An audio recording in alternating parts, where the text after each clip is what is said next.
मालगावच्या जय हिंद विकास सोसायटीत संचालकांमध्ये फूट, मतदानाच्या अधिकाराचा ठराव बारगळला.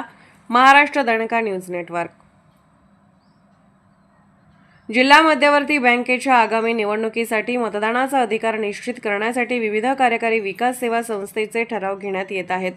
मात्र मालगाव तालुका मिरज येथील कोट्यवधी रुपयांची उलाढाल असलेल्या जय हिंद विकास सोसायटीमध्ये ठराव कोणाच्या बाजूने घ्यायचा यावरून संचालकांमध्ये मतभेद निर्माण झाले. दोन्ही गटाकडे समान संख्याबळ असल्याने अखेर कोणत्याही गटाला बहुमत सिद्ध करता आले नाही आणि मतदानाचा ठराव बारगळला.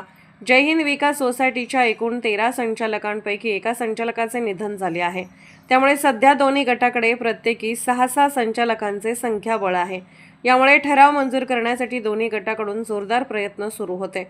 भाजपचे नेते काकासाहेब धामणे व अरुण राजमाने हे भाजपच्या बाजूने ठराव घेण्यासाठी प्रयत्नशील होते, तर विजय आवटी व सदानंद कबाडगे हे महाविकास आघाडीच्या बाजूने ठराव घेण्याच्या प्रयत्नात होते. ठरावावर चर्चा करण्यासाठी संचालकांच्या 2 बैठका घेण्यात आल्या. पहिली बैठक कोरम अभावी तहकूब झाली. त्यानंतर बोलावण्यात आलेल्या दुसऱ्या बैठकीस विरोधी गटाचे संचालक अनुपस्थित राहिल्याने ठरावाची प्रक्रिया ठप्प झाली.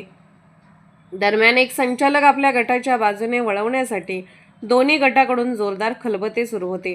मात्र दोन्ही बाजूचे संचालक आपल्या भूमिकेवर ठाम राहिल्याने कोणत्याही गटाला बहुमत मिळवता आले नाही. विरोधकांच्या अनुपस्थितीमुळे ठराव होऊ शकला नाही असा दावा काकासाहेब धामणे यांनी केला. तर भाजपच्या बाजूने ठराव होण्याच्या प्रयत्नांना विरोध करण्यासाठी आम्ही बैठकीला गैरहजर राहिलो असे विजय आवटी यांनी सांगितले. ग्रामपंचायत निवडणूक काही महिन्यांवर येऊन ठेपल्याने या ठरावाला राजकीयदृष्ट्या मोठे महत्त्व प्राप्त झाले आहे. ठराव बारगळल्याने आगामी काळात मालगावमधील राजकीय संघर्ष आणखी तीव्र होण्याची शक्यता व्यक्त होत आहे.